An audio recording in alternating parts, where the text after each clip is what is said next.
insonga do'st bo'lmaydigan 4 ta narsa. Birinchisi bu pul.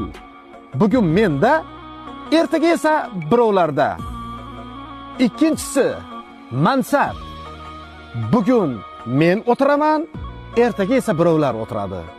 Uchinchisi jazman. Bugun men bilan yuradi, ertaga yana boshqasi bilan yuradi. To'rtinchisi bu tobut.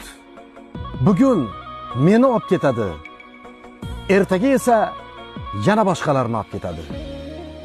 Xullas, pulga ishonib do'stdan, mansabga ishonib tanish bilishlardan, jazmanga ishonib halol juftingizdan ayrilib qolmang.